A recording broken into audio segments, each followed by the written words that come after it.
Poor hardcore. Yeah, it's like the subwoofer is coughing. Crazy. I'm Sean Bowes, concert visual designer in Los Angeles, California. Today, we're talking to Dorian Natan, aka VJ MasterDamus. He's an English-born VJ, currently based out of Israel. Since 1999, he has been developing mind-melting live visual performances. He's an early practitioner and developer of projection mapping techniques, which he first started using at Boom Festival in 2002. He's performed over the years for artists like Tiesto, Carl Cox, Infected Mushroom, Schwagel, many others at live events around the world. He's also passed on his knowledge of the craft to dozens of accomplished VJs in the scene and is currently exploring the worlds of VR and immersive installation experiences. We have a lot to cover, so let's dive in. Dorian, welcome. Thanks for being on the show.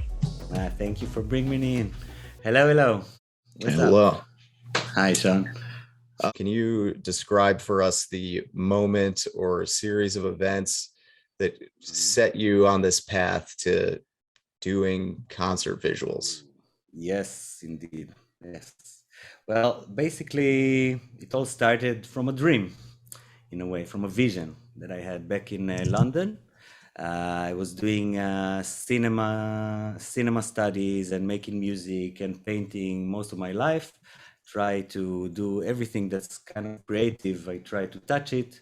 This is really from a very young age. And at some point, I decided that the best field for me would be game design, because I really like gaming, and the music and the visuals and the cinema, everything really connected into a medium that has everything inside. If you want to be a game designer, you need to know a bit about everything. And that's what I wanted to do, to combine everything together in a way. I went to London to study game design. And throughout this time, I went into I really liked electronic music. All my life, I really liked music without words, and electronic music was really pumping at the time. And there was house, there was psytrance, there was techno. It was pretty early. And when I was doing game design, slowly I understood that there is this field that we can actually interpret the music in a way that's visual. In one of those nights, I went to sleep and I had this very life-changing dream. I was dreaming I was in the middle of this massive dome kind of club. That's the whole dome inside was pretty much projected, and I was controlling the whole space like Star Trek kind of room that you can change the environments, So I was kind of controlling the whole world of the clubbers inside, and I was really going insane with it. And I woke up with cold sweat, and I had to paint this dream. I paint this very specific kind of experience. And since then, I told myself, well, this means something. This is important. I have to do something about it. I know cinema, I know music. I was starting with game design to understand about real-time engines, which was very early at the time. The only thing that was using that was games and the demo scene, which is kind of the start of the VJ style in a way. The demo scene, it's people that actually coding visuals, and sometimes you see it in the when you install a cracked software, you see in the beginning sometimes like a weird 3D thing moving, and it's that's the demo scene back in the day. And that's a bit why my name is MasterDamus, because I was saying I wanted to master this craft. The craft wasn't really existing. There was a lot of VJs that were playing with two VHS tapes and two VHS players, and it's a kind of DVD player from the past for the millennials here, and the two VHS players and a big MX50 mixer in the middle. And you would come to a gig with lots of VHS tapes and just play them, play one here, one there, and mix between them and change some colors. very analog, very, very analog. And I was coming from computers and gaming and real-time engines. And I found this really interesting software that's called Moonster. It's a French company called Model. And it was one of the first digital VJing software in the world, I think. I bought it immediately. It was working 320 by 200. That was the resolution back in the day. Like a quarter PAL or something like that, half a PAL. But it was working really nicely. You could have 3D objects running inside the software. You could have overlays on top of your video footage that you were mixing. It was all controllable from the keyboard, actually. And that was really the start. And when I started to play with this, I understood that I'm doing something different, because most of the VJs are working with VHS tapes and mixing between them, either ripping materials from movies or even taking the whole movie and just cutting to it, on the beat or stuff like that. And through this software, I had so many more options to visualize, to actually interpret the music. So I got this first gig, and I brought my big desktop computer to the club, and people didn't really understand what I want from them. And I just put it on. I told them, just let me do my thing. And I was playing with, I think it was either Talamasca or I think it's Duvda before there was Infected Mushroom, just the guy, the bald guy from Infected Mushroom. And we did the first gig, and I knew I had something in my hands, because a lot of people really, they didn't understand where it came from. They'd never seen anything like this, because it was very colorful and 3D and really on the beat. It wasn't Winamp player or media player analyzer. It was actually me playing it. So quite interesting. And since then, it all basically rose to glory. There was so many other gigs after that, and I decided to start the visual label, the first one, here in Israel. Man, that is fascinating. I think it's also really interesting that studying game design was sort of your launch point. Yeah. In that era, and we're kind of seeing the merging of those two worlds again now, or even still, where like game engines are sort of the new hot topic of visual rendering, and you're using it in films and using it in live performances, and For sure, we're still chasing the dragon of real-time graphics. Indeed. And I had that vision back in the day. That's the crazy part about it. When I think back, I remember I got my first 3D effects card. You remember those? Voodoo. That was before NVIDIA and ATI. There was this 3D effects. It was from a company called Voodoo, and many different companies were using it. It was one of the first cards that used, you had all the 3D basically happening on the card, not on the CPU or the RAM or anything. And you could do much crazier stuff with games. So you had Doom and Quake and all these big games that were really 3D. And I remember when we studied it in game design, I was thinking, wow, it's actually environments. It doesn't have to be a game. As long as I can control a world that has stuff inside, whatever, and I can control the particle system or the coloring or how this whole scene would move. And if I have control over that in real time, I can actually connect it to music. So in a way, now it's actually going there. If it's Notch, if it's Unreal, if it's Touch Designer, even in Resolume, you can do a lot of the things now in real time. I mean, not using videos, but using generative content. But I remember back in the day, I was thinking, someone must take this engine and do other stuff with it. If it's virtual production, what's happening today, or even just rotating a 3D object in front of you instead of rendering it. It's completely game changing, I guess. Yeah, it is fascinating. Yeah, being able to play visuals in a more like a truly live way, just like you would with an instrument or something.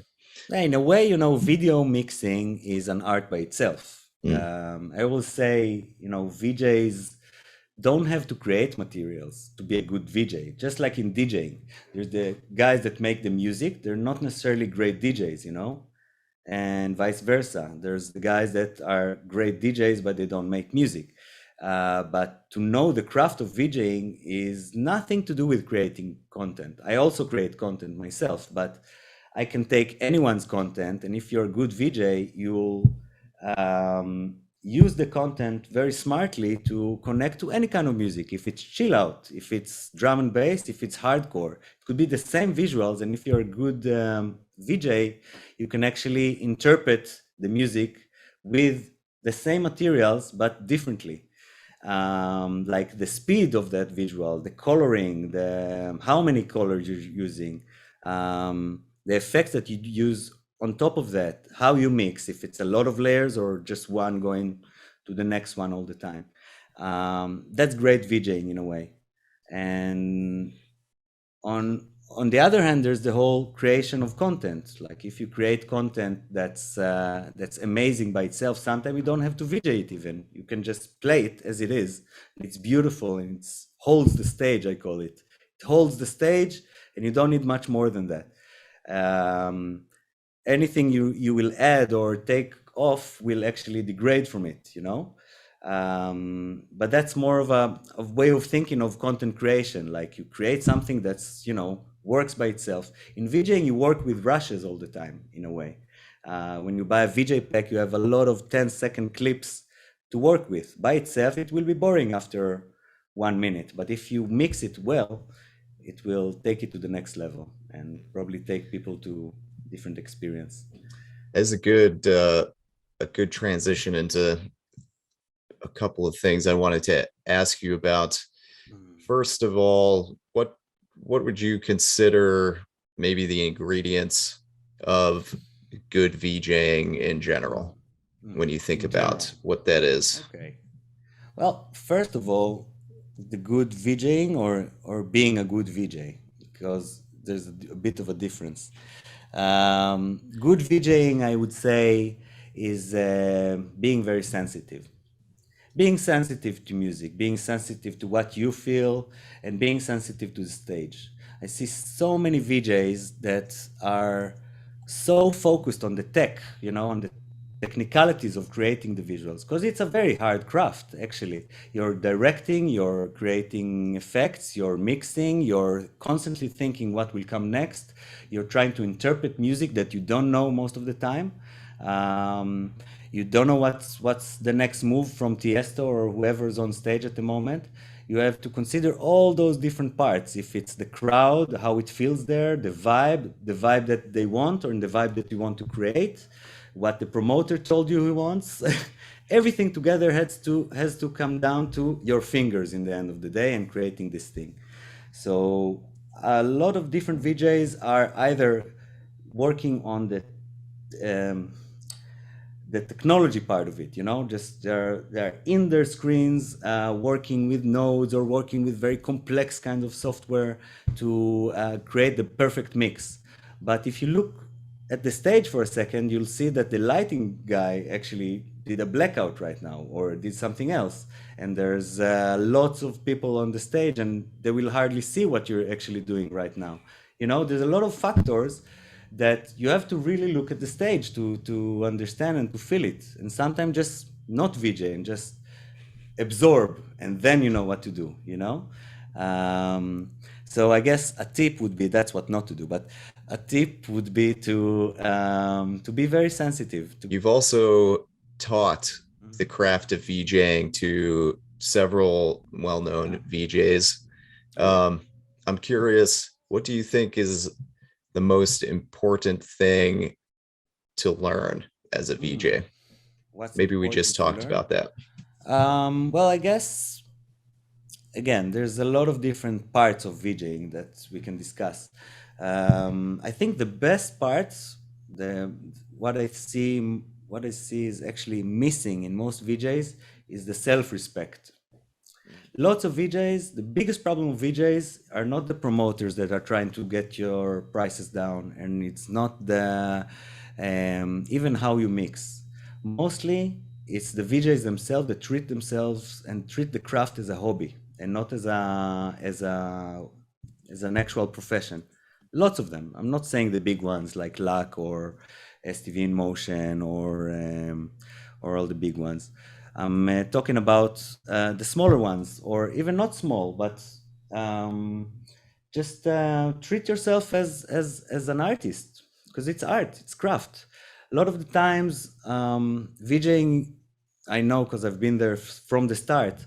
It started as, it's like a favor you're doing to the promoter to try and show him, to explain to him this craft, because he doesn't know that he wants it yet, And it went from there to from a place where I just want VJing in general. It doesn't matter who the VJ will be or what you'll play. They just want VJing, something to go on the screen. It went from there to being more specific. From the promote, they want, like, I have a theme. I want to make something in this theme of the party. And then it went to, I want that specific VJ playing for me. And from there it went, I'm still hoping it's going to get to a lineup of VJing throughout the night and not just one VJ the whole night. So in a way, they're trying to keep us, the technicians, and we're not technicians. We know a lot of technical stuff. We can do that. We can hang a projector. We can bring crazy gear to the place and take it down at the end. But it's not our job, I feel. I feel that one of the biggest problems that we're not treated as artists as much as we can, as we should be. Because in a way, VJing is very hard craft. It's like you're working for me 6-8 hours straight, creating visuals, mixing visuals, interpreting the music, trying to create a vibe, trying to create something that's, that's creating a whole out of the party. And at the same time, at the end of the day, they treat you like I don't know, someone that should take the projector down as well. You don't see the DJ go and take the speakers down at the end of the gig. It used to be like that. What do you think is the most difficult thing to teach? Taste. Mm. Taste, good taste. It's the hardest thing to teach. I've been through a couple of, when I started back then, I was in London, and then I went back to Israel after that and started to the actual field of VJing in Israel. I felt pioneering this field in a way. Then it's when I met Mickey Stern, Mycology, VJ Mycology, one of the first contributors to resolume back in the day, to resolume footage. His style was more techno. Then there was Revital, VJ Ravi. She was, I think, number 12 in DJ Mag VJ Top 10 one of the years. And then there was Steve, which probably most of you know, Steve Kisilov, STV in Motion, which I taught VJing and After Effects and animation and the whole method of how to do this. And I know, because I've taught a couple of people everything I know, basically, and they helped me also understand things that I know, because when you teach it, you understand what you know in a way. That is my next question: is what has teaching VJing taught you about VJing? Yeah. Well, is that it's not as easy to explain how a stage will feel like when you put a specific visual on it or map it in a certain way. You really have to feel it. You have to be there. I can do simulations of a stage, and we can do like practice and exercise on different stages, but there's nothing like being really there, and feeling it, because a lot of it is abstract. It's like, you want blue now, not just because the lighting guy said he wants blue. You want blue because it's going to a specific cold, or I don't know, maybe more technical, more digital kind of vibe, or whatever it is, or if you're going to the reds because it's more warm now and more lovey and more sexy or whatever. There's something that you can't really plan to unless you have songs before, but it's really, I also had gigs that I had the whole lineup of the music, but the vibe was completely different than the actual music at this party, you know? So it really depends. It really Yeah. depends. The experience and the intuition are major factors in every show. Completely. Listen to music. It's very important. Listen to music. Try to. A part of the craft is actually, kind of predicting what the music will do now. Sometimes most of the time it's tracks that you don't know by heart, unless it's those running gigs in one club with the sexy house like in Holland.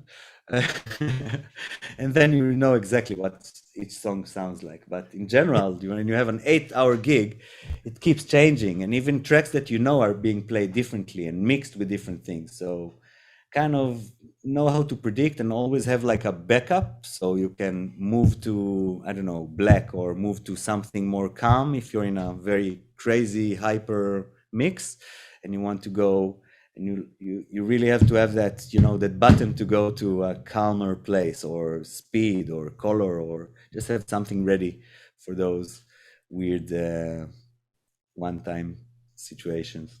Yeah. You've done a ton of really incredible projection mapping work in your career. Sure. Can you tell us a little bit about how did you get started using that technique? Maybe some stories from the early days and the first few gigs, and lessons from trying to figure that stuff out. Well, the thing with the video mapping, visual mapping,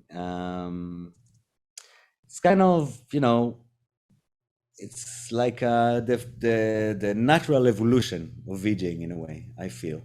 VJing is interpreting music in concerts, in festivals, but as you know, lighting changes with each gig, right? The sound systems are also changing. Some are big, some are small, some are long, and screens never had really a variance, so you'd have like a big flat screen, either LED, it wasn't LED at the time, but just projection on a big barcode kind of, stretch material or whatever.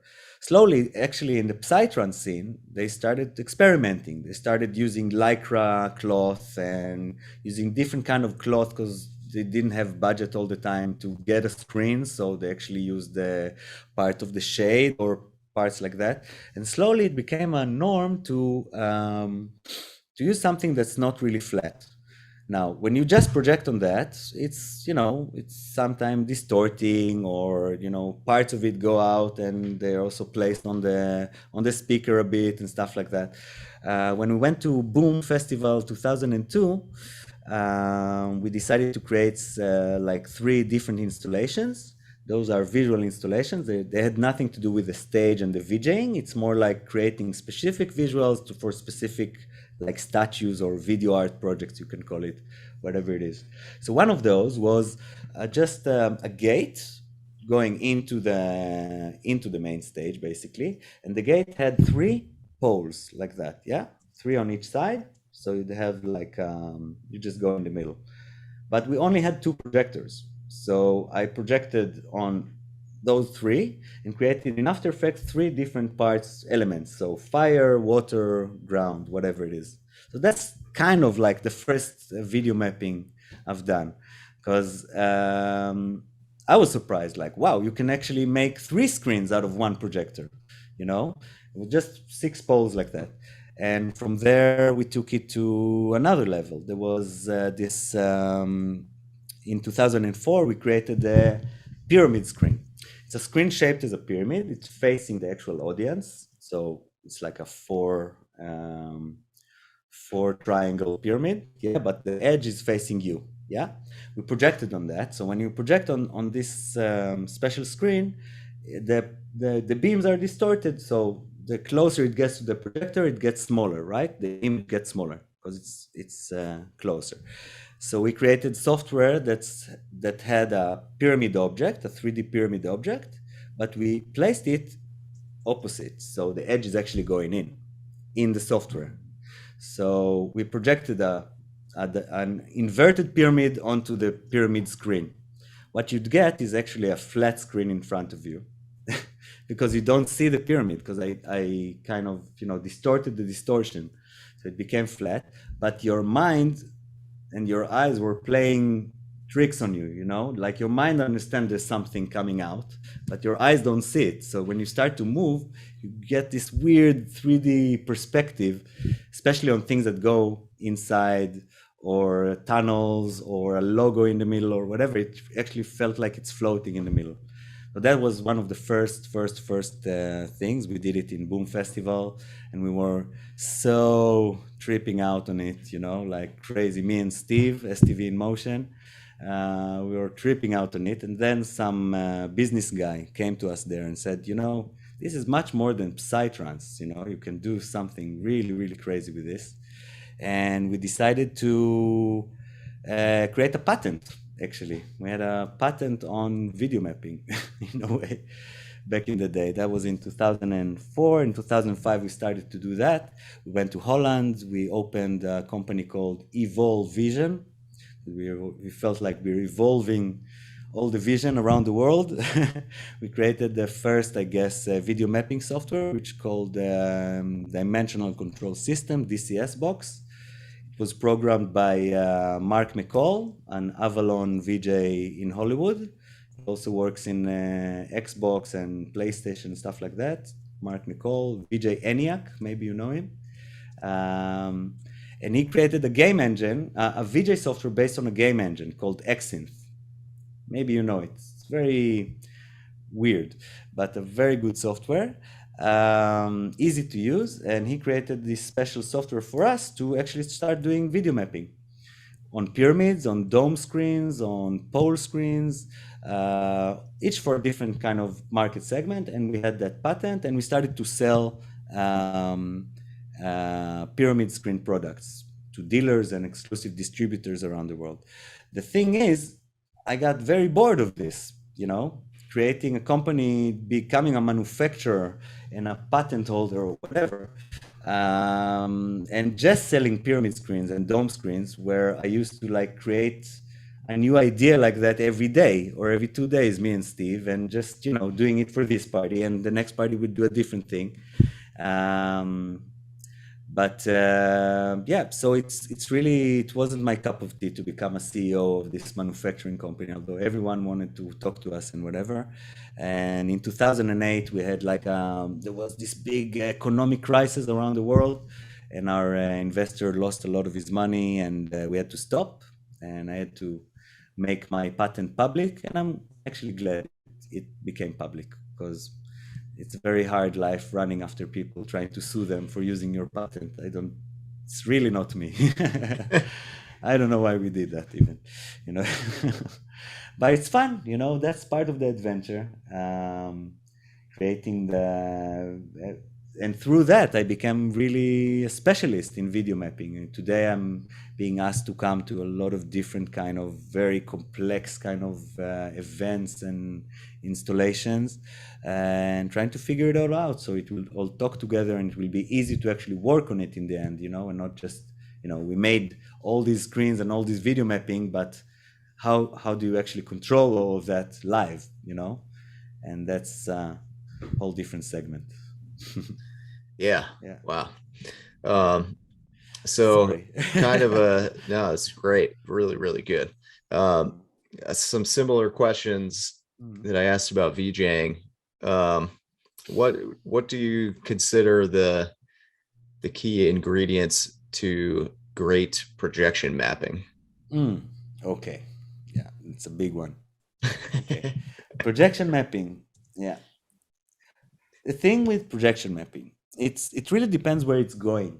where is it going? Is it going to be on, you know, as part of a commercial installation inside a building, inside a hotel, inside, outside? It could be a park, it could be anywhere, or it could be a stage.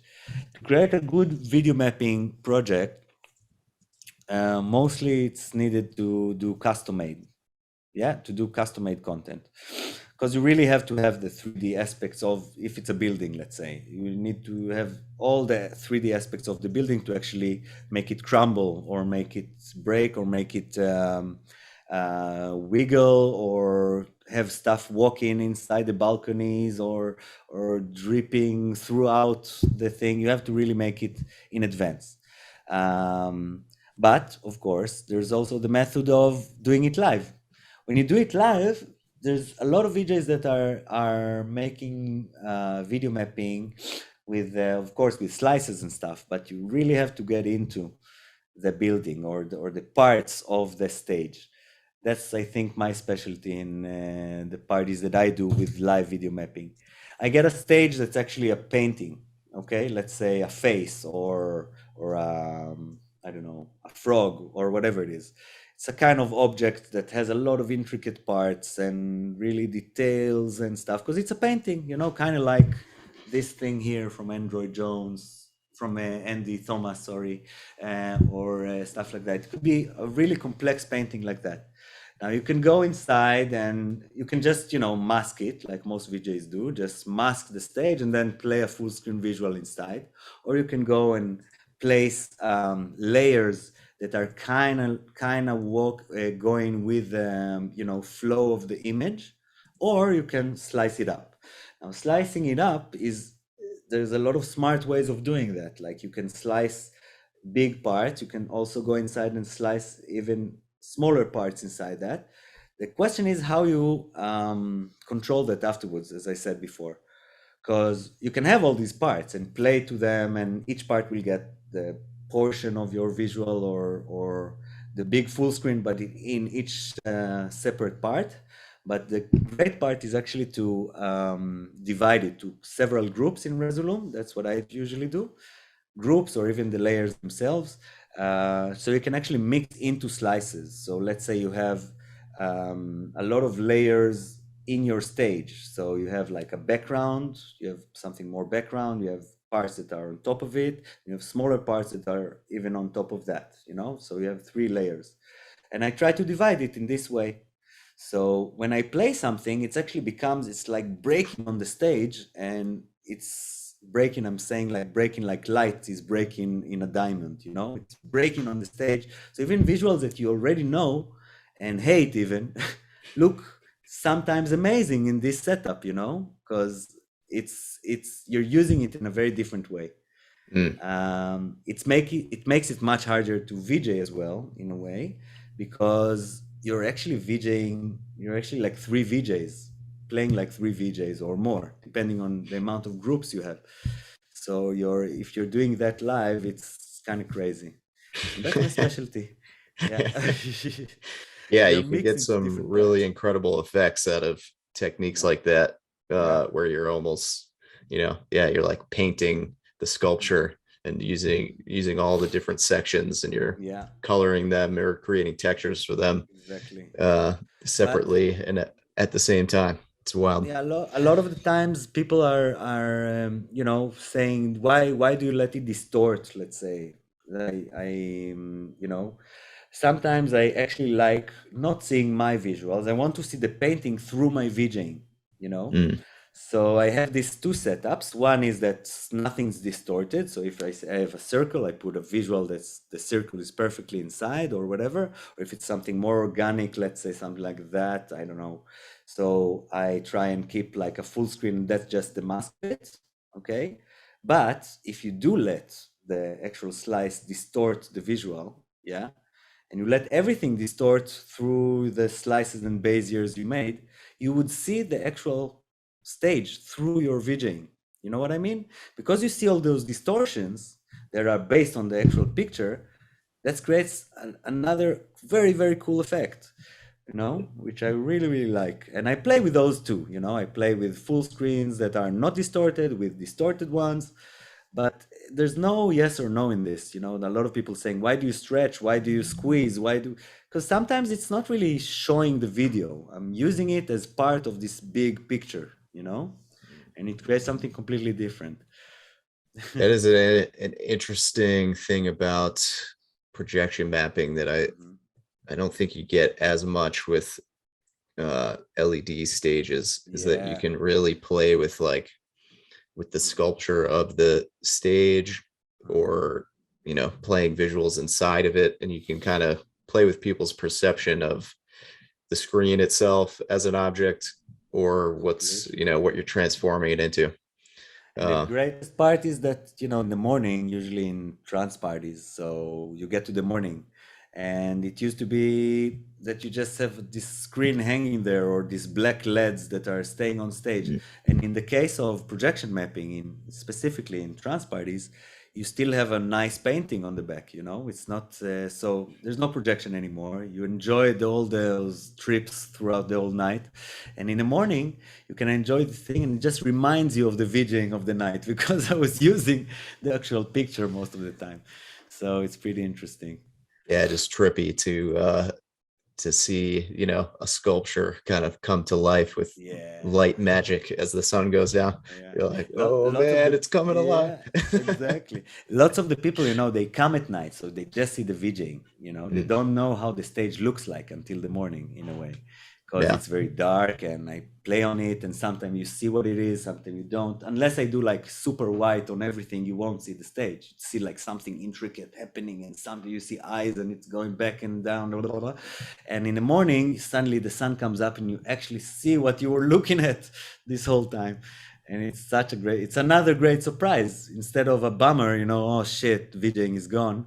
It's actually, wow, there's another surprise waiting for us, in the morning. You're very right about LED screens. You can get creative with LED screens, but you'd have to, the thing is, it's all squares, that's the biggest problem. I worked on LED balls and maybe some kind of wavy stuff, but still it's kind of flat. It's kind of, straightforward thinking.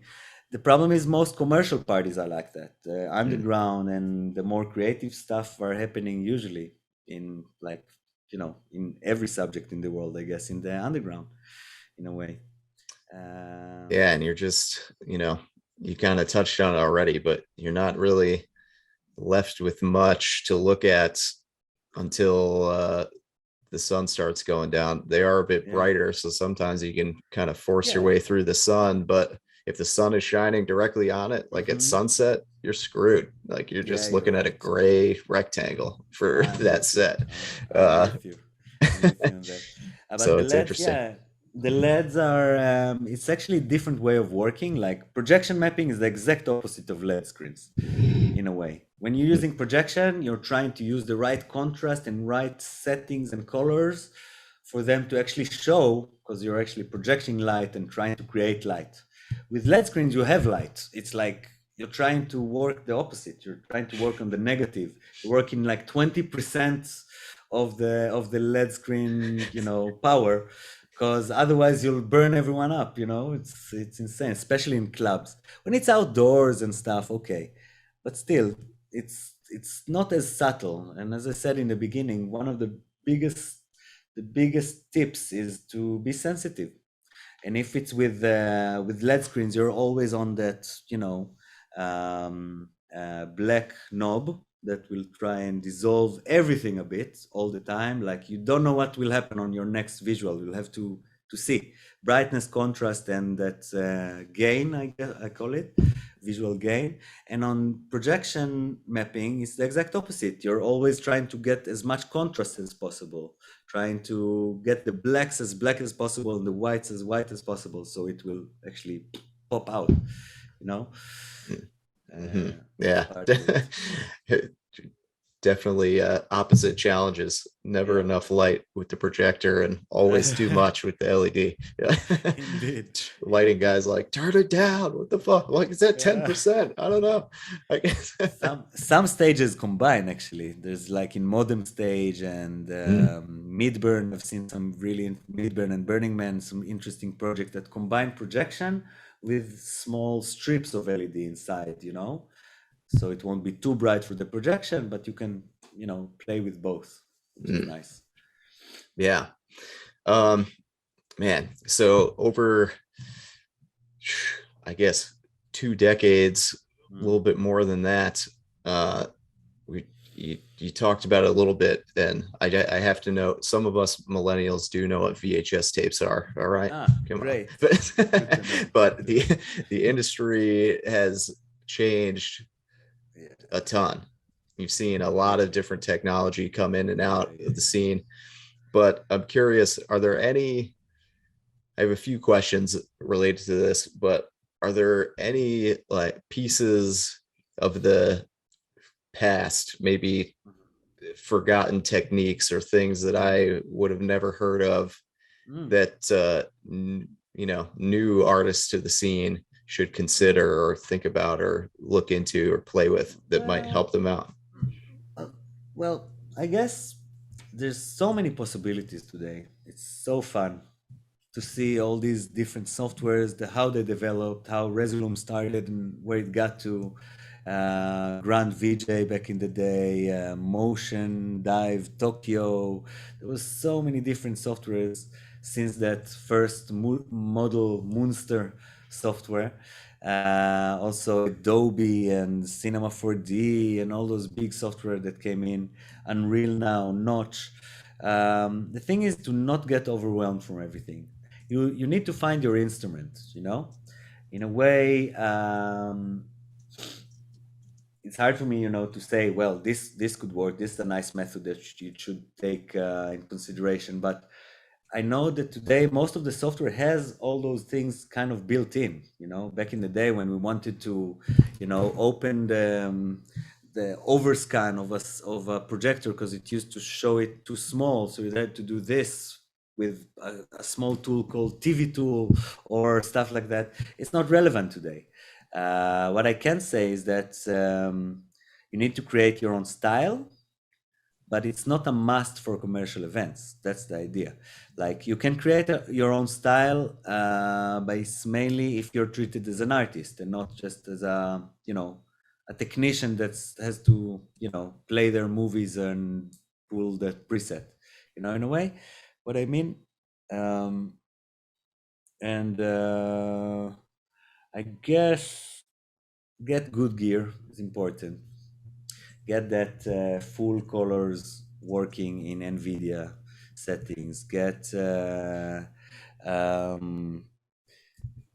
know your stuff, and be ready for with a backup for everything. And I think that's something that my clients really like. That's whatever happens, even if my PC is burning right now, I can, take out another laptop and continue the work. It's important to know your tech, definitely, and to be calm in front of the clients. If it's more commercial, of course. If it's parties, there's a lot of different things that can arise in the party that will make your life hard. If it's the conditions of your spot, or that you can't see the screen, for instance, which is kind of weird that they don't think about it.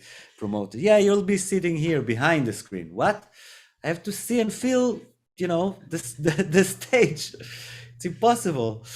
But no, you have to insist on those stuff, and it's a part of what I started saying in the beginning, that VJs should treat themselves as great artists of this craft. It's not no one's doing you a favor.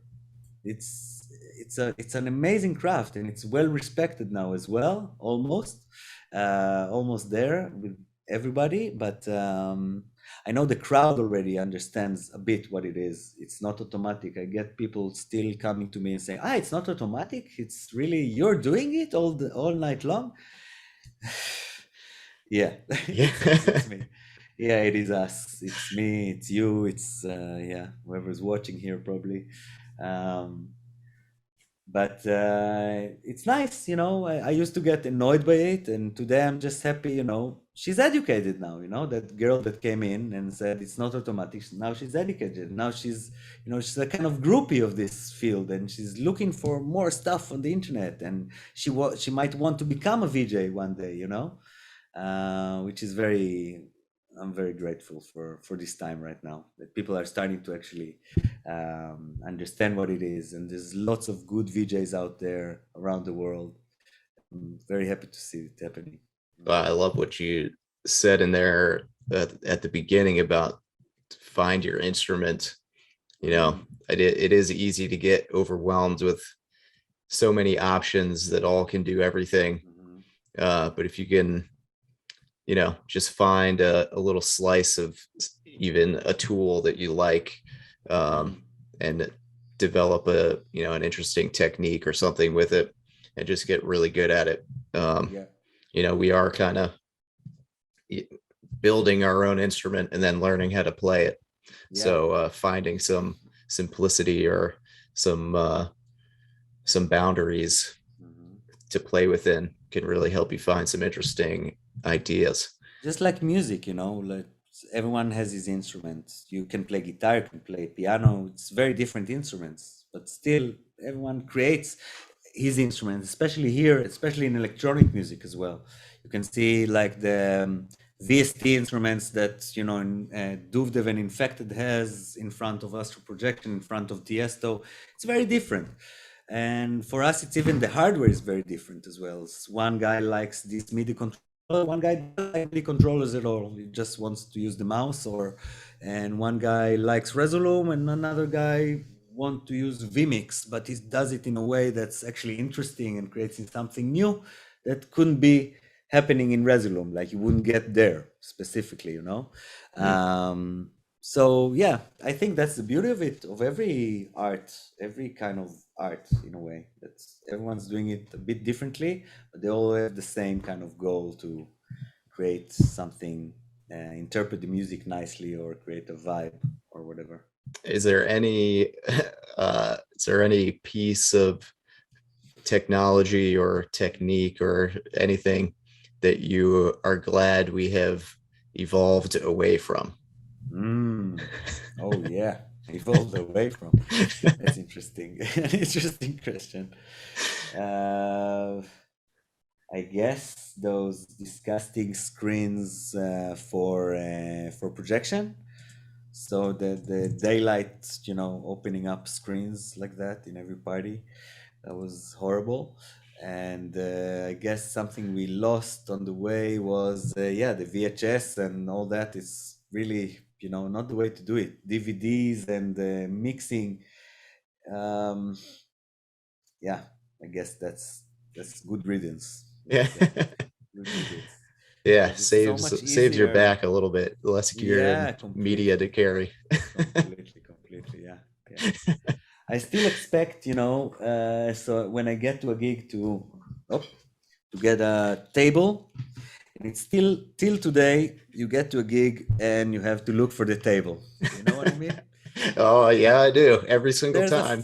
Every single time. Doesn't matter. I have a production company I work with for 20 years already. Like they're really from the start, and still every time I get to the front of house, where's my spot? Oh, you should have come earlier. There's this, that.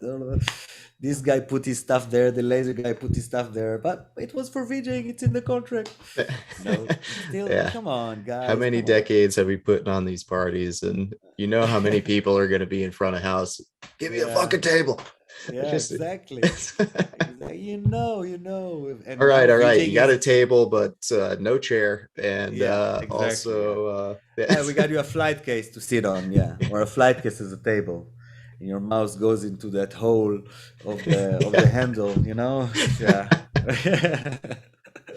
Oh, man. Yeah. I've had gigs where I had to set up on the sub. I'm like, this is not good for anything.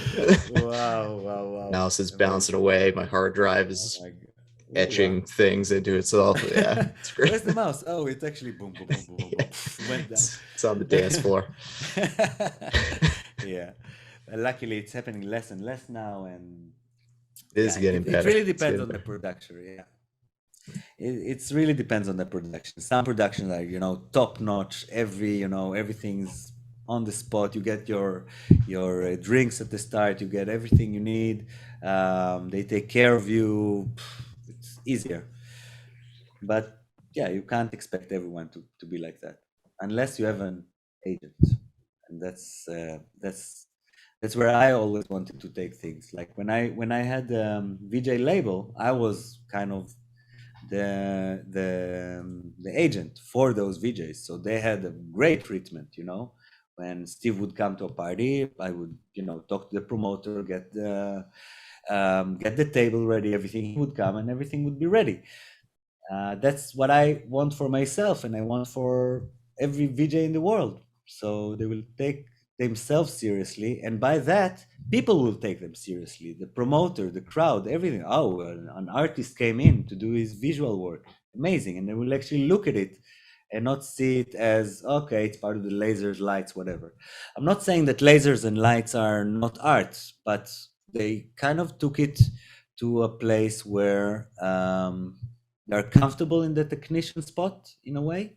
There are a lot of great artists in lighting jockeys and laser jockeys and stuff like that. But I guess it's a bit different because you're not as content and visual content has a say after all. When you see lights, it can create a vibe, it can create a style, it can create a kind of something that reminds you of a visual. Let's say red light, it reminds you of whatever, warmth, sexiness, I don't know, red light district, whatever. It's reminds you of something, but it's not the actual visual. When you do visuals and you're editing, affecting, and cutting on the beat, you're actually creating a small movie. It has some has a meaning, some doesn't have a meaning. Sometimes the meaning comes from you. You look at this, that, and one guy in the crowd triggered something from his past, whatever. It's a bit more personal in a way than lights or lasers. That's why I treat it very differently, like music in a way. We're closer to DJs and musicians than light jockeys and laser guys, Not all VJs. I can't say it's all VJs, but some VJs, the good VJs, are closer to musicians than light jockeys. You know what I mean? Mm-hmm. Yeah, the narrative potential that video has is just there's something about it. The individuals in the crowd, they get they get a personal experience, most of them. Let's say with the pyramid, the idea was in the beginning, so everyone's perspective to the screen, we create different visual for him, because the edge is facing one way. Like if you're from this side, you see just a triangle, If you're from the front, you see this square 3D thing coming out. From down, it's a triangle like that. And you can play with it. So you would look at the screen and move around. I saw people moving around like, wait, I have to see it from this angle and from this angle. And it became something interesting for them. But creating that personal experience, I think that's something that each of us are looking for it in a party. Also from the music, like when you go to a party, you're waiting for that one epic moment, basically. Whatever you're doing in a party, if it's drinking, if it's meeting someone, if it's talking to someone, you're waiting for that one epic moment where you're kind of, I don't know, shutting your eyes down or opening very wide, and you get everything and everything just connects to one. And it's just a moment, but you were thriving there, thriving to get there in a way. And visuals has a great potential of doing it to you, as well as lights and music and whatever. Just that specific moment, and we're part of that. We're not just a cherry on the top as promoters used to look at us. We are a very integral part of that at the moment, because you have places where the whole place is screens. It's not just the stage. The whole place is panoramic crazy. And I have that vision of mine from the beginning, from '99, where I felt like, every click of the button is actually creating an immersive experience, and you can really control people, and you can trigger epilepsy, or you can do a lot of different things with it. But yeah, we have lots of power, and now promoters and the crowd are starting to understand, and now it's evolving somewhere very different and very big, I hope. Yeah. Speaking of that, as we're kind of moving into the future and thinking about new things on the horizon, what are you working on now, and what are sort of the new things that you're excited about coming up? Yeah. Well, basically, after 10 years in Israel, a bit before that, we created VJing, but also created projects that are like stable projects. Yeah, visual installations, as I said. It's kind of started back in Boom Festival with the pyramids and stuff, but it evolved to something much bigger because I was creating animation for several TV channels back in the day, doing animation for the Israeli X Factor and Next Star and those music shows, you can see today, X Factor, The Voice, those kind of stuff, Big Brother as well, the intro and stuff like that, doing animation for more commercial stuff. And through that, I got into creating animations for theater shows as well, that wanted to use video mapping for that. And through that, got into theater shows that are in a very unique kind of place, like a panoramic space that you can, that the whole, there's no stage, like people come in and they enjoy the show. It's a kid show, it's a kid theater show about a guy going into space. Yeah, the first Israeli guy going to space. And it's projected on 22 projectors and one actor, physical actor in the crowd. And it's all eye level, like he's with them on stage and basically going around this panoramic space, and I create the whole background around them. So it was pretty mind-blowing to make. It was 28,000 pixels by 1200. That's the whole resolution. And it's not copies, it's actually like real panoramic that we made for it. And from there, I was really interested in this.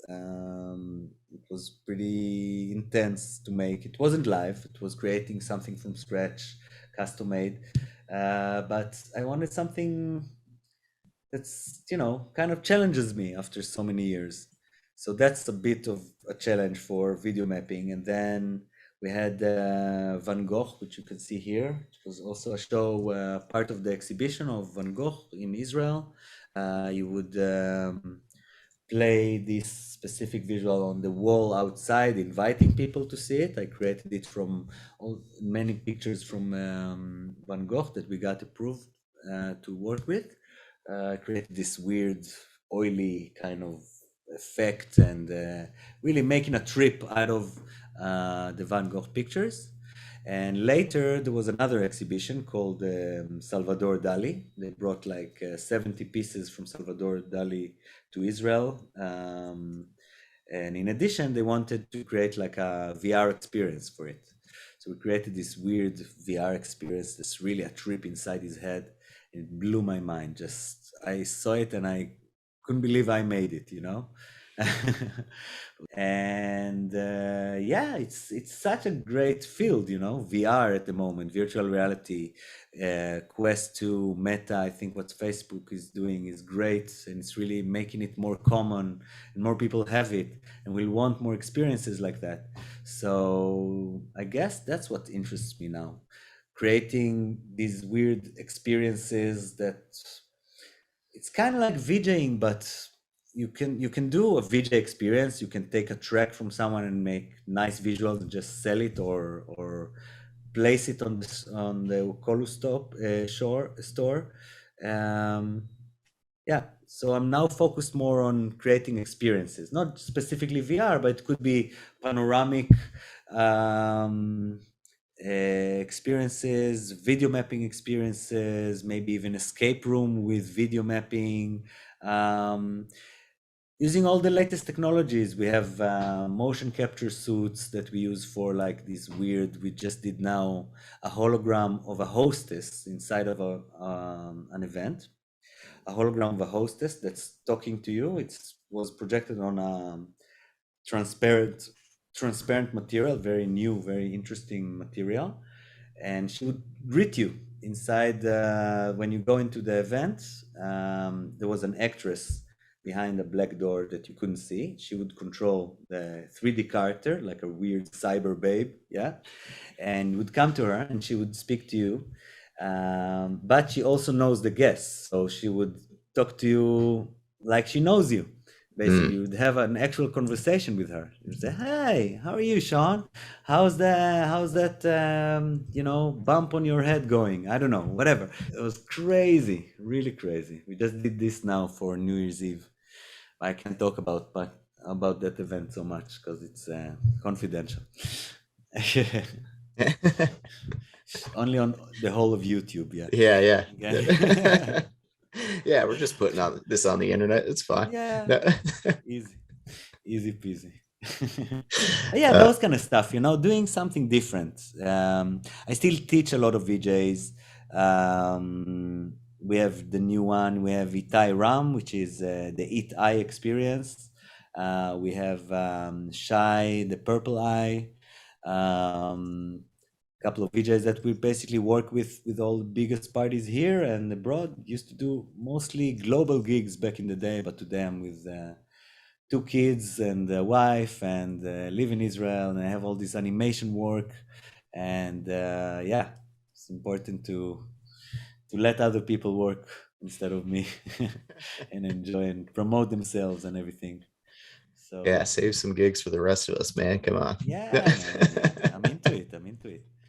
The best way to do it is to raise prices, man. The best way, raise prices, and then you only get the good gigs. Yeah, and you only have to do the good gigs. Yeah, exactly. Yeah, it's like the opposite of a sale. Do 1 for the price of 5. Yes. But there's another, as I said, there's another agenda here. To raise the bar of VJing, to raise the prices of VJing, to raise the knowledge of people about it, to respect it. And if people keep taking $100 per gig or whatever it is they're taking in their own country, or whatever the situation is, it won't get there ever.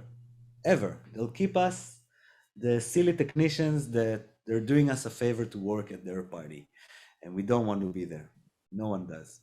The best way is to actually raise prices. I started in the beginning and I called myself a visual label, because I saw what the DJs did. The DJs had a DJ label, right? Back in the day, Flying Rhino, whatever it is, Black Hole Recording, and VJs never had that. There was 99, 2000, and I said MasterDamus VJing tools, but MasterDamus live visual production. It was a label. It wasn't just Dorian VJ MasterDamus. It was a label. And under that label, there was Mycology, and there was Ravy, and there was STV, and Holzmeister, and many different VJs. In each country, we had a couple. But it made us look big. And then we could ask for bigger prices. And slowly but surely, people actually paid those prices.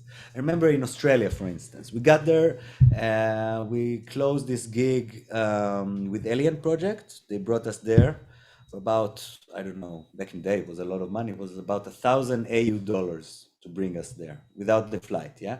We did the VJing there, and then we got booked for another gig the next week. So we stayed. I was supposed to go back to Israel. And we stayed, and then we got booked for another gig and another gig and another gig, and all in this crazy price, because they thought we're international and that's our price. And back in the day, VJs used to work for, I don't know, $100 to $500, something like that per gig, and it wasn't a lot. I think even less. But at first, I think they kind of hated us because we took all the gigs. But after a while, we got the prices up. All the prices became much, much higher, especially after we left. So everything became like we left a very nice ground for them. And it's really to have that chutzpah, as they say in Hebrew, to say a better price, not because you're greedy, not at all, because you want to make a living out of this. You know, you don't want to work in a supermarket in the morning and go do VJing gigs at night. You want to do this. It's your it's your passion, it's your profession. Uh, let's see. Rapid fire. Um, what what is your preferred VJ software? My preferred VJ software. Okay, today you can combine a lot of different software together actually, but I guess now it's Resolume, finally. I wasn't on Resolume for a long time actually. I didn't like the stability, I didn't like the way they treated the visuals in a way. My method of working is actually came from Resolume 2.4 back in the day, and before that Motion Dive, which is more like banks of visuals that you can really quickly go through them and see all the visuals that you have and just then choose the right one that you want now for that specific layer with the right blending mode or whatever. And in Resolume, once they started to move to the right all the time with the visuals and treat the layers that, you know, when you click a clip, it actually goes to the layer clip instead of wherever I want on the different layers. I don't know, it didn't flow for me. It was also a lot of problems that I've seen. And back in the time, I worked with Grand VJ actually. Grand VJ from our Chaos. I know lots of people were laughing at me for working with that and not Resolume, but it had two very, very important things that I think Resolume is still missing until today. One of which is frame blending. When you slow a clip down, it doesn't look like it's slowing down. It's actually rebuilding those frames between, you know, when you go below the 30 FPS or whatever, it can blend the two frames that are too far apart in the 30, you know, now because you made them slower. So it will dissolve to the next frame, a bit like in After Effects. Which is just a feature that's working there great. Anti-aliasing for everything, where you had in Grand VJ, where even your slices, when you do like a really hard kind of curve, you don't see those steps. You get this really fine looking Bezier curve, you know. And the way they control the layers in front of the mapping that you made, like when you make lots of slices, lots of groups, the way Resolume treats it is you either connect a layer to or a group to a specific group of slices, and then that's the slices that can be used for that. You know, those are the layers that can be used for these slices, and in order to change that, you have to go to advanced settings and change that, or use slice transform. But that's useful mainly for squares. It's very hard to work with if you're working on, as we said before, Cytrans stages that has a lot of layers, one on top of each other, and almost none of them are square. So slice transform works in the input, not in the output. So it will not distort with the shape you made as a slice, but it will just play through it in a way. So that's a bit of a bummer. And in Grand VJ, it's working with everything. It's working with a slice on the output and the slice, and you can create the same shape in the input. So it will actually distort the way that you want it to distort. But that's really like my advanced way of doing video mapping, but I think it's part of why it looks different. Another very important thing in Grand VJ, you can actually create warp, you know, X, like when you want to have, let's say you have this slice and you want to move the middle, just the middle to the right or left, you can create a dot wherever you want, and you don't have to have all that grid going into that dot. It will just create an X there where you just click the mouse, you know, and then move it. And you can choose which way is actually Bezier. One can be Bezier, one can be linear, one can be, so there's a bit more control for organic layers. And the way you control the layers in Grand VJ is you don't create groups for the layers. You create groups for the slices. So let's say you have a face. So you take both eyes and they're one group, slice group, and the cheeks are another group, and this would be another group. And you can choose how many layers will mix into that group. But that's happening not in the advanced output, it's happening inside Grand VJ already, like inside where you mix. So it's a bit easier to work with. But yeah, there's so many things missing from Grand VJ when you compare to Resolume. Today, Resolume is kind of like live After Effects. You can work with alpha layers. You can work with whatever resolution almost that you want, as long as you have the hardware for it. Everything is GPU accelerated. So many things it was impossible to ignore. And since Resolume 6 and then 7, it became also very stable and easy to work with, and you can plug things in and out in the middle of a gig and it's okay, and it doesn't crash at all.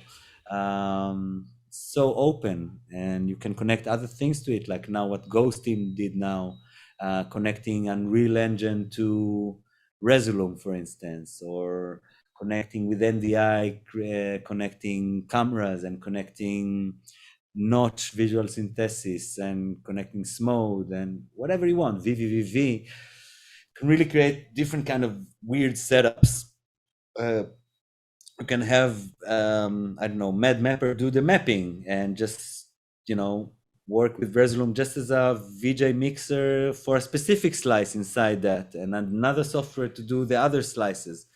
It really depends. Each gig, we try to challenge ourselves and put something in the gig that's never been used before. So it will have a bit of, experimental fun inside the gig. So it could be a motion capture suit. It could be a guy doing notch, like Alon Hammer, VJ Ram, is now in LA. I used to work with him a lot doing, like he would do notch and he would be one of the inputs for me to mix with, But the thing with those more robust software, it's very hard to mix with, You really need Resolume in the end to mix to something. Especially when you work with touch or notch, you can't really move between scenes. You can develop a specific scene as long as you like. You can make the mountains move. Let's say it's a 3D scene, like a world. You can have the mountains move on the beat and have a small fairy, 3D fairy coming into the front and talk to you or whatever, and dance a bit and then move away and then move the whole camera, change the lights, change everything. It's like a game. It's a bit like a game, but you're stuck in that scene. You can develop it as much as you want, but you need to, sometimes the music just changes. Like it's not a digital fantasy world. It's now more, I don't know, scary clowns, whatever it is. And when you're working only with notch or only with touch, you're kind of stuck. I've seen so many VJs just, the gig looks about the same at the start and about the same at the end. Maybe the colors change, things change, but you don't really want to move out of your scene because you don't know how you'll get there again or that specific part. So in those situations, I always recommend have that and another machine that's doing the mixing and that's inputted into it. So you can, move to something else, or if the music changes, you go to those old materials that fitting for this special part in the gig, and then you can go back to your scene, or you can change the scene already, not because you moved to Resolume already, So it's really finding your way of how you want to tell the story, but don't get stuck with software. Like specific software needs to be very versatile and very open for suggestions in a way, not just the scene you prepared for, basically. I really love going to a gig without knowing anything, not how the stage looks like, not what anyone wants. I don't prepare. I'm kind of lazy like that. I don't prepare anything in Resolume. I have my effects, I have my banks, but it's all ready in folders. I don't even make decks. I do it as I go. So each time also my banks look very differently because I place my folders each time again and again, but each time it's in a different combination. So In each gig, I can create kind of different tune with the same materials, if need be. You know, Hmm. so Awesome. yeah, it's a hard question because I know there's a lot of different methods of doing this, basically, but it really depends on the gig. Some of them I do with the Module 8 and resolume. Some of them it's Grand VJ only. Some of them is notch and resolume. I think the one that we come back to is resolume. Hmm. They won. They won. Yeah, it is a popular one, but Yeah, you've intrigued me to take another look back at Grand VJ, and I think it's yeah, yeah, important for people to try some of these other ones because they operate in a different way, and you might find yeah, a fun way of working or a technique that yeah, yeah. creates a new result. It's fast. It's fast. For mapping, I can say safely that I'm faster in Grand VJ. Mapping in Grand VJ, I have my methods, and there's a lot of different small tricks that I wish I had in resolume to use. But then again, in resolume, you're so much more open for anything. Like you can even hook up After Effects in NDI and just play the preview and create those slices there and then export it in, you know, it's all it's all very open. And Gran is quite closed. It's not. I think they even stopped developing it at some point. And then it's when I said, okay, enough is enough, Mm. because it's been a year. They didn't update anything, and I see resolume just goes up and up and up and up and up with all these crazy resolutions. Like you can, like that 28,000 I told you before, 28,000 by 1200 for the test before we actually put it into watch out or whatever the player will be, the server will be. I used to come there with my small laptop and play that fucking resolution. Crazy resolution, man. 28,000, it's 7,040, I think. Four of those. Wow. 7,040 with on 1200. And it would play. It would play only in Resolume. No other software, even Media Player can't play that. I don't know why, but Resolume can. Very weird. Yeah, Wow. yeah. Yeah, Resolume will take the sponsorship Oh anytime yeah. now. Just hit me up, find my email. Yeah, Uh, yeah, yeah, yeah. let's keep this moving along. I told you Yeah. the rapid fire section is Oh, not rapid, rapid rapid. at all. Sorry. I'm No, sorry. no, no, no. I'm You're sorry. I have so much to say. it never it never is rapid. I don't know why I Oh, call it that. I called it that the first time, and well, every time it's like a 30-minute segment. please cut everything I say to like a third of what I say, No, because that's great. We're leaving it all in. What is your uh let's talk about control surfaces. What is ooh, your favorite ah, control surface maybe now? And we can do maybe well, an now. obscure one. Okay, yeah. Well, I'm slowly trying to leave my mouse alone Mm, because I don't see a way around it yet, specifically with Resolume. It's very hard. There's a lot of things that are not ready for touch screens or full-on MIDI because you still have to input um, your materials from folders, so you have to drag something from here to there. mm, That's the biggest issue, I think. The rest can be, if you prepare enough, of course, you can only work with MIDI and keys and thump those little knobs even inside your MIDI controller.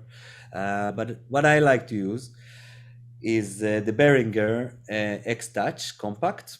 It's a really nice MIDI controller and a good touch screen. That's my favorite setup at the moment. It also looks kind of futuristic. The part about the Behringer, I know a lot of people don't like that company. I don't know why. In the sound industry, they kind of, you know, made it like Game of Thrones. Shame. I don't know why, but it's like it's a very nice machine. The best part about it actually is that you can it has motorized faders, mm, so it's quite heavy. I know it's quite big, but it has motorized faders, and that's important if you're doing a lot of gigs and you have those APCs or have, I don't know, Novation MIDI controllers. The biggest problem with those is that sometimes you are actually taking your mouse and moving that slider of the layer, not the MIDI controller. A lot of the times, because you already just put, I don't know, you just placed your videos there and you're already there, so you're moving it up. And then when you touch the MIDI controller, it jumps to the spot of the MIDI controller. And that's what's being saved here. Because when you use the Behringer, you have motorized faders. So when you move it with the mouse, it's also moving physically with you, you know? Mm-hmm. So you never have that mistake anymore. And it's big and robust and looks nice. Yeah.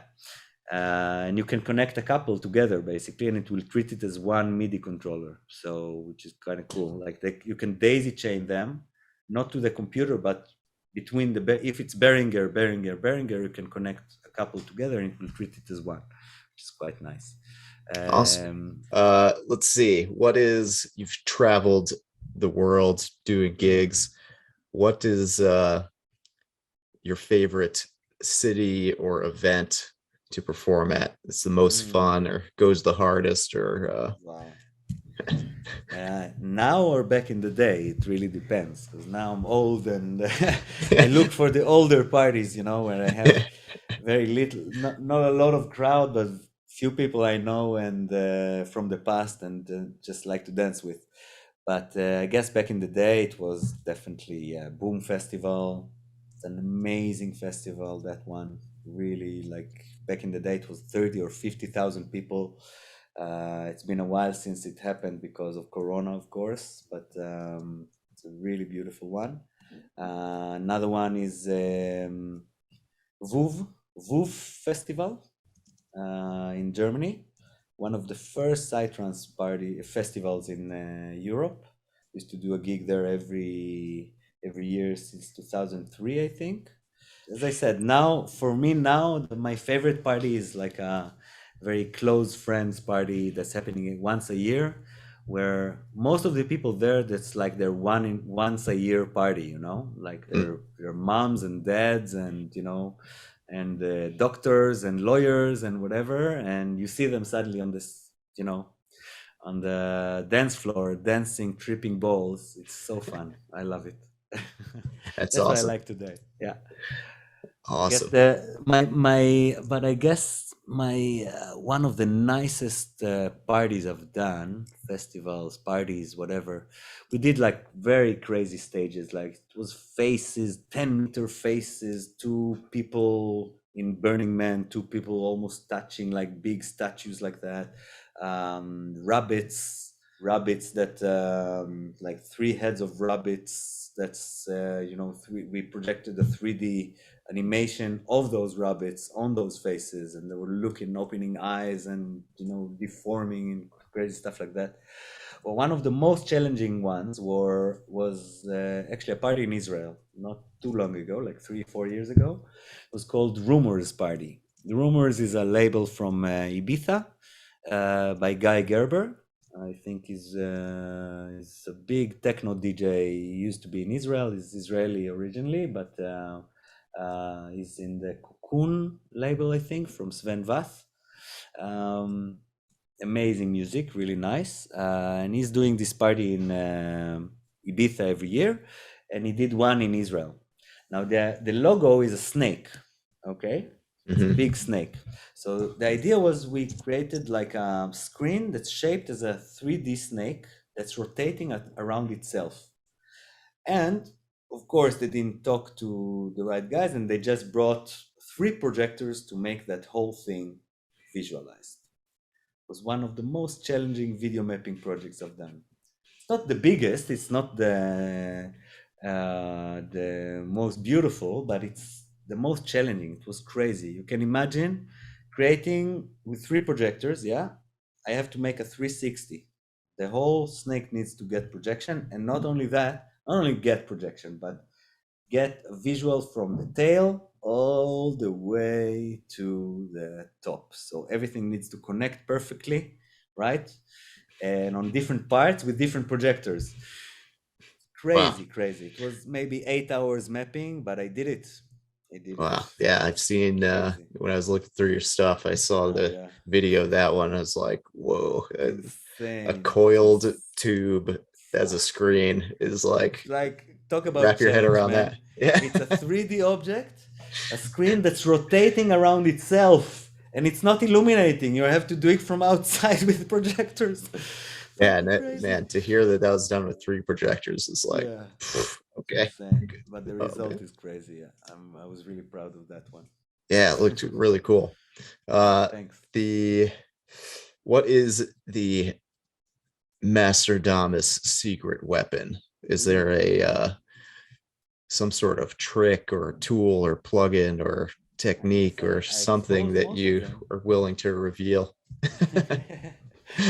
Well, I think I exposed most of them, but I guess an eye for great visuals to have in your bank. So you'll have really great visuals for any situation. It could be a wedding, even. It could be a company event. It could be a trance festival. It could be a techno festival. It could be a rock band. Anything. Have amazing materials with you, so whatever happens, you'll land nicely, but at the same time, I guess how you use it, don't overwhelm your crowd.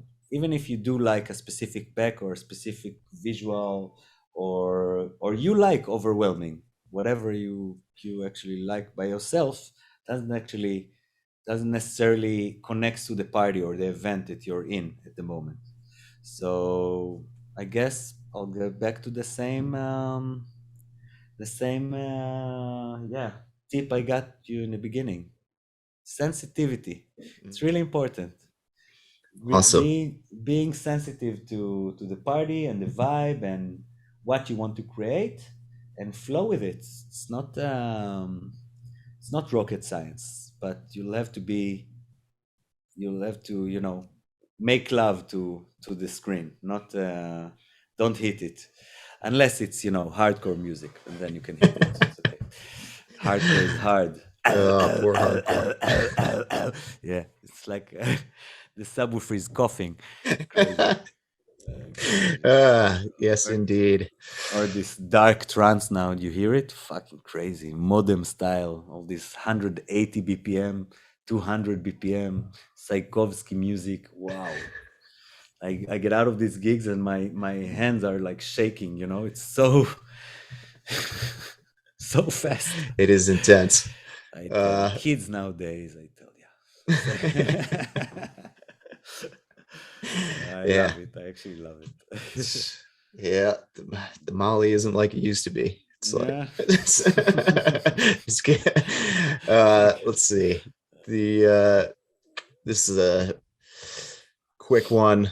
Mhm. What is your favorite resolume effect? Mm. My resolume effect. Wow.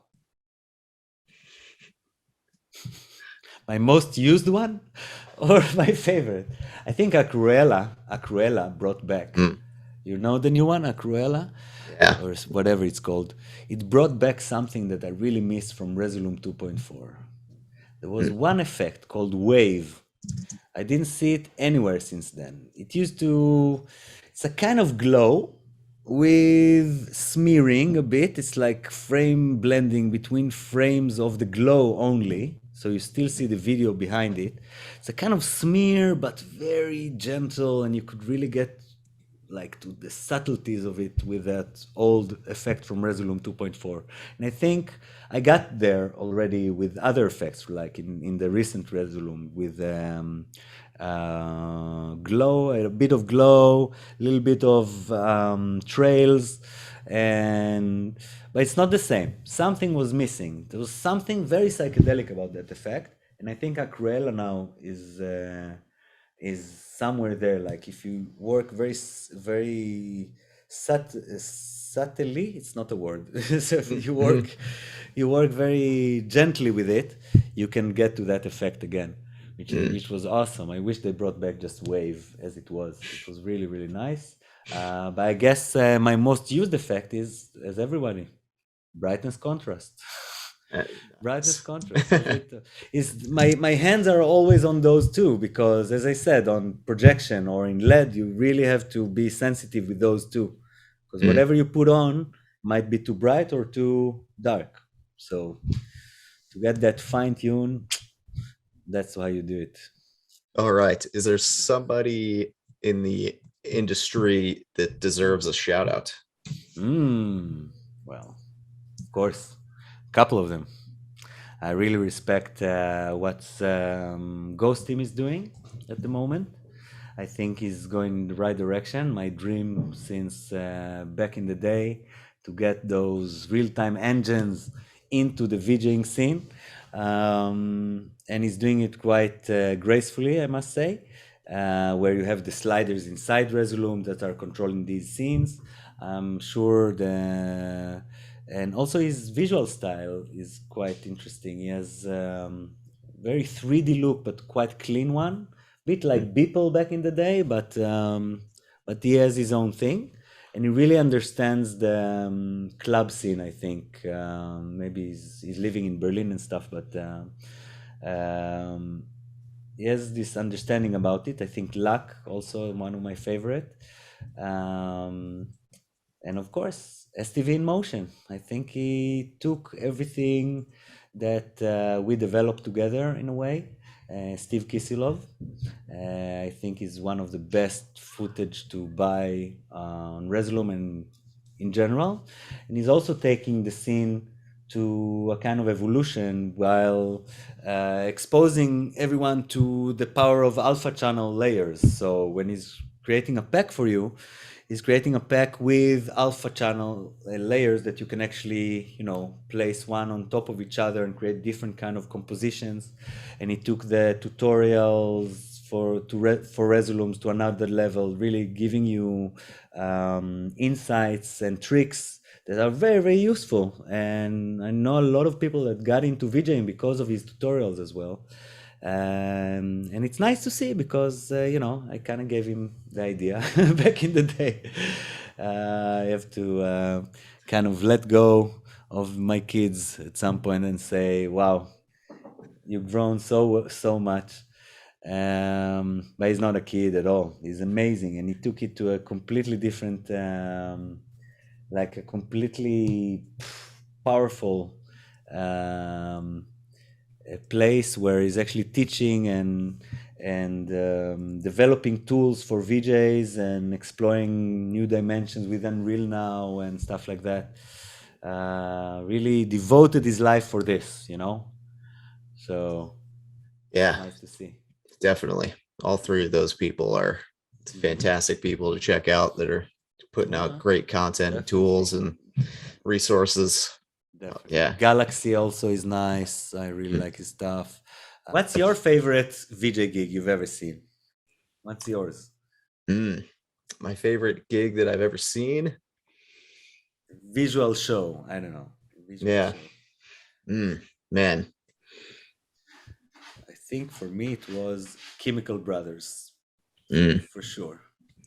That's a good show. I haven't had the chance to see that live, but the footage that I've seen of it is incredible. But I know that live it's something even crazier. The visuals are not live; they're played, right? Like everything, it feels like it's a gig that someone pushes play in the beginning and then until but the effects they're able to achieve with syncing like lighting and visual, there's like everything just complements everything, and the visuals are just so strong there and so to the point with the music and the lights, and so beautiful. I've seen others, of course, which are amazing. Amon Tubin and Eric Pritz and Tiesto show, Armin van Buren, big shows, but nothing came close to what Chemical Brothers achieved with this old gig, which is still going. I guess it's not so different today. It's beautiful, just so beautiful. I remember at one point they had like this yellow and green liquid coming in, and they're split. They're liquids, so they're like splashing everywhere. And while they're splashing, they threw green and yellow balls into the crowd, like big circular balls into the crowd at the same time. It was just like, wow. Wow, then the lights became, green and yellow, and the music was uplifting, and everything was amazing. It's like a visual orgasm. Yeah, the way It that happened. they synced all of the different elements of the show are Beautiful. crazy. I've seen more beautiful visuals, but something there is just so everything just, you know, Mm, falls into place in each track. Each track, I didn't have one letdown there. It was just unbelievable. yeah, So yeah, that's my favorite. great example. Yeah. And I guess to wrap this up a little bit, what Yeah.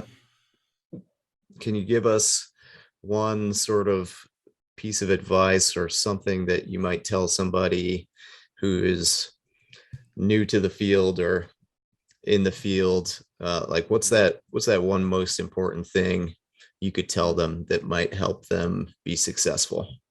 Be successful. Okay. In order to be successful, well, first of all, yeah, get your gear right, get your visuals that you like. Don't um, don't watch what everyone else is doing so much. I think creating your own style, even just the style of mixing, not even creating the content yourself, but your style of mixing, your style of how you want to present this gig or present this music with visuals. Create this, and then treat it not as an experiment and not as a hobby and not as something that might work. Treat it as something that you respect, and then people will respect you and respect your art, even if it's shit. If you respect it, people will respect it as well. Someone will, you know. It's also a good advice for YouTubers I know and stuff like that. You need to like what you're doing, right? You need to like and respect it, not think, it's shit, it's not shit, it's is it good enough? Whatever, try it out, go out. It's quite an abstract art form, and um, you can really explore here without too much criticism at first. So that's nice for VJing. You're not on the front of the stage. Everyone sees what you're doing, but you're not on the front of the stage. So you can make some shortcuts and do some mistakes. But then with that mistake, flow with it. If you made a mistake, let's say the wrong visual came in, try and flow with it. Just like an actor forgot his words on stage, and he'll have to improvise now. He forgot his words, so he'll improvise a bit until he gets back to the flow. Same thing here. I think it's a small advice, but very important one. If you made a mistake, flow with it. Flow with that mistake. Try and color it. Try to slow it. Try to get it to where you want it to, and then get to the next visual. Don't immediately go to fixing that mistake. Try to flow with that mistake and then get there. So it's a couple of advices, but yeah, I need to kind of get my head around it and write it in bullets, I guess, for the next time. Yeah, that is awesome. A lot of great Yeah. things for people to think Thank about. you. Thank you for so sure. much. This has been such an awesome conversation. Yeah, man. I really Thank you. appreciate your time. Thank you. Finally, someone is asking me those questions. It's nice. Nice to hear.